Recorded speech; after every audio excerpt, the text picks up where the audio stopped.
Hello, in this video, what we're going to do is take a quick look at how we can convert this movie outline with our premise and nemesis and all the other stuff there into something that's usable in Excel. And we're going to do everything manual because we're just assuming, in this video, I'm assuming you've never really used Excel, but we are, in a way, just using it to do what we want to do. So we're not going to go over everything in the interface, just some of the fundamental concepts that we need to be able to achieve this over here. And what we're going to end up doing is we're going to end up separating these different components, these different parts into different worksheets, different sheets, not worksheets, but just different sheets.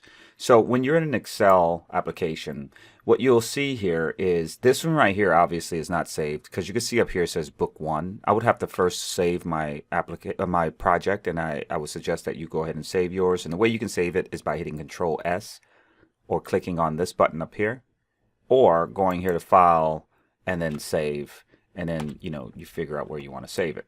Now the main thing about Excel is that you have this whole area over here, and this is all of your columns, so from A all the way down to your rows, which is from 1 all the way down. When you select a cell, it gives you a column and a row. So you can see it says column 1, row 1. And if I were to go down over here in this little box right here, which is the name box, it's going to say C7. So over here would be I1.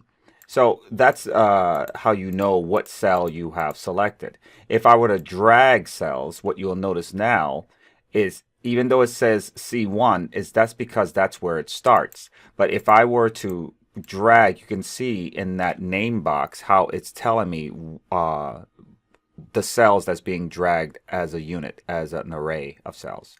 So right now I have all the way down to M, let me see, all the way over here. And so I have an array of cells selected.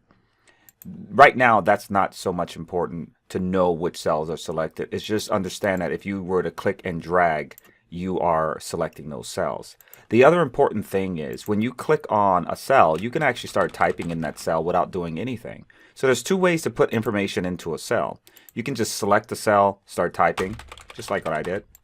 Or you can select the cell and go here into the formulas bar and start typing. Now the formulas bar can do that, but it also allows you to write formulas. As a matter of fact, when you're writing in the cell, you're also writing in the formulas bar. There is no different. So if I were to go here and put an equal here and then say date. So I just put don't worry about what I just did if you're not familiar with it. I just put a formula in here that I also could have written in here, just to show you that this is also a formula. It is the same as writing in the formulas bar. The advantage of writing in the formulas bar, however, is the fact that you get a huge range to be able to type things in so you can see it all the way through, as opposed to down here where the cell is so small and you can't really see everything that you have typed. Now the other important thing here is to understand the difference between selecting here on a cell and selecting the edge of a cell and selecting the edge, the corner of a cell. Those are three different things. So when you want to change something, make sure you are selecting that cell. If you want to move that cell, once it's selected, you'll know there'll be a green box here. That tells you you can drag that cell. So if you select and drag this cell here, I'm going to drag the range of that cell down. So I'm just selecting all the way down. But that doesn't move the cell. It doesn't move it as if I wanted to move an object. If I wanted to move the cell, without just dragging the range, I go to the edge and then I drag that edge, and you notice that cell with all its content actually moves. Not that D1 moves to here, it's just that you're moving the content of that cell over here to D11, as you can see here. Now, if I were to drag this edge, when I put my mouse here, drag the edge, now I'm copying that information in the cell through that entire range. So those are three different ways of selecting. I'm going to hit Control Z to undo all of that. If I want to delete everything in the cell, I select the cell and just hit delete. If I wanted to write over everything in the cell, again, I can just select that cell and start typing. It will rewrite over anything in that cell. So you got to be careful. If you wanted to add something into that cell, so let's say if I did that and I put name, but I wanted to add my name with that, what I can do is go over here, hit the colon, and then start typing. And now I have my name plus this you know, that label plus my name there, whatever that name is. Now, you notice here, if I were to go to cell C and I were to type something in there, what happened is cell C is covering up cell B. So what I would have to do is I can stretch the cells out. So I can go up here, go between cell C, B, and C, and I can drag it out so I can see everything there. There's two ways to drag things so that you can see it. The first way is to go between the cells until you see the two arrows, then you can drag it. The second way is if I wanted this cell to be the same size as the content, I can just double click between those cells and then it goes to the same size as the content, just like that. Now, the other thing you need to understand is that when I have this cell selected, I can also change the font or anything like that. So let's say I select this cell. I'm going to go to the Home tab over here. And now I have all my groups here. I can go ahead and change the font. I can change the fill. I can change the underline, the bold. I can do everything I normally would do inside of Word or any other word processor. I can also merge cells. So let's say if I have these two cells and I wanted them together, all I need to do is drag and select. Remember how we learned how to drag and select? And now I'm going to go up here and click merge and center. And now what it's going to do, it's going to overwrite that second one, the text that was in there. But as you can see here, I have one massive cell here, but all of these are all separate. So when I click on this cell, you'll see it says B1 because that's the first cell here to the left. So it's always going to have that. And so the final tool I think we're going to need in order to achieve what we want over here and to be able to separate them by sheets is to understand that this is a sheet. So I'm just going to go here and I'm going to say sheet 1. Okay. And now I want to go create another sheet. Now, so down here I see it says sheet. I can change the name of that by double clicking it and changing that to let's see, the open. And now I can add to that sheet. So let's say I edit this sheet. So I'm going to select all the way over here and I'm going to go over here and I'm going to add some coloring to that. And I want all of my sheets to look like this. So instead of copying this over to the other sheet, I'm just going to go to this sheet here. I'm going to right click and I'm going to want to copy this, move or copy. So I'm going to select that. And then I want to move it to the end. So which means it's going to move over here. I want to create a copy of that and move it to the end. And so now I can go ahead and hit OK. And now what you'll see is I have two of these tabs. Now I'm going to rename this tab. I'm going to double click on that and I'm going to say the closing, or how about end. That's easy enough. Now I can go ahead and change whatever I want on this sheet. And I have now two of my sheets. So now you see we have the tools to actually create what we want to be able to do over here. So what I'm going to do is I'm going to go to File and I'm going to start a whole new sheet, just a blank sheet. And we're not going to use this one. That was just for test. And the first thing we need to do is make sure we save our file. So now I see I have these tabs over here. I'm basically going to take this label here. I'm going to go ahead and double click on that first sheet down here. So let me drag this up so you can see it.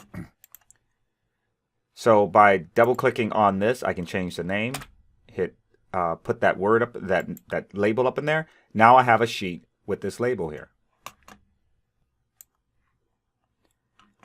So I'm going to format this in the way that I think I like to see it. So I'm just going to drag and highlight these. Going to go over here to my font group and I'm going to add a border. And then I'm going to fill it. And then I'm going to click on it and make it all one merge, one cell. I'm going to go ahead and add this name here.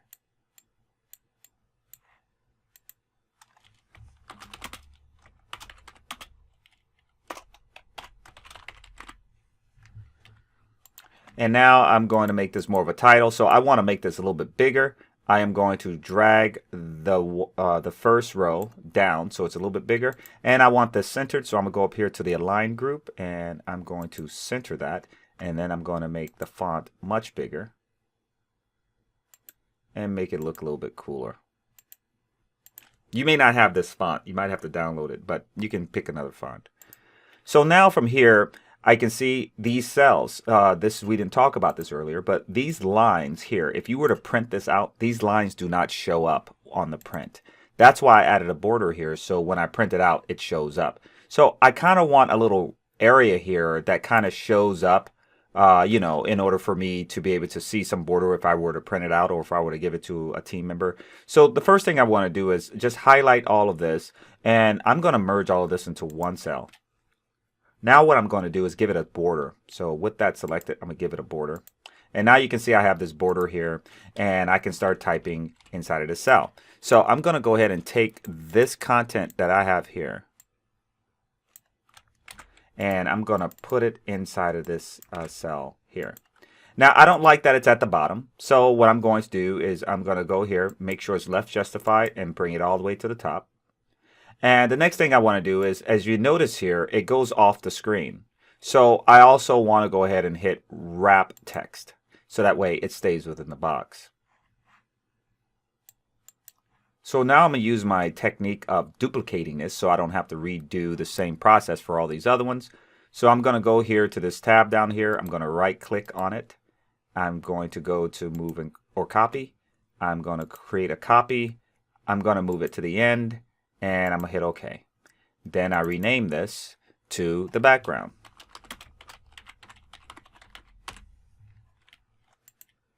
So now I have this background here, and I can click on this and just change this to the background. And then I'm going to take this background text of my story, and I'm going to put it in here. Ooh, that was too big. Right here. There we go. So I have to go in here. See, it gave me some errors. What I'm going to do is I'm going to go to this, this area up here, and I'm going to paste it in there. So this is why it's important to know two ways of doing things. When I wanted to do it up in here, it gave me some errors. So I already know that putting it inside of the cell is the same as putting it up here in the formulas bar. So I just went to the formulas bar and pasted what I wanted to do. Now, one thing you have to understand is that when I double click on here, you notice how I'm now inside this cell, and I can edit it. So that's called edit mode of the cell. If I just click the cell, I am in select mode. I just have the cell selected. So if I were to start typing, it will override everything that's in that cell. I would have to be in edit mode if I wanted to edit what was in that cell without overriding it by clicking it, or by double clicking it, or by clicking it and going up here and start editing it up here. So you never really have to be in edit mode. It automatically goes to edit mode once you click on the formulas bar and that cell is selected. But if you just select the cell, you have to double click that cell until you see the cursor in order to be in edit mode. And this is basically all we need to convert something like this into something usable like this. The only other thing I might want at the end of this, if I'm working with a team, is I'm going to make myself a team list tab or a team contact tab, so that way I can always have that information. And maybe I might make a contact information or project information tab to give more information about the project that we're doing. So if I have a new team member, they can go there and they can check it out and get some links or something like that to our folders or to our Google Drive or our Discord or something like that. But basically that's it. The way I created these two is the same way I would create all of these, and that's how we convert an outline into an Excel spreadsheet outline. This also allows me to later on put images or screenshots or even, let's say, like storyboard elements into my project in Excel, and it makes it easier for my team to be able to look these things up. Keep in mind, there's a way I can export all of this as a PDF as well. So I can export it as a PDF, and I can keep it as an Excel, and I can use it as a database simply by doing it into a database Excel spreadsheet. There's a ton of options we have once we do it this way, but it just makes it easier for our team to be able to see the progress or the things that's going on with our project, and be able to navigate with the tabs in Excel. So if you have any questions, leave them in the comment section below. Understand that this was not a fundamental overview of Excel. It was only a fundamental overview of the tools we needed in Excel to be able to accomplish our goal of converting this into an Excel spreadsheet. That's how you really should look at all of your projects. Do not go into Excel hoping to know everything about Excel. understand your goals, and then learn the tools to accomplish those goals in Excel. All right, so I'll talk to you guys later. Bye. Oh, make sure you subscribe. Make sure you leave a comment if you have anything below. And send me the $1 million that I asked for last week. No one really sent it, so I need about $1 million. Make sure you put that to my PayPal. See you later. Bye.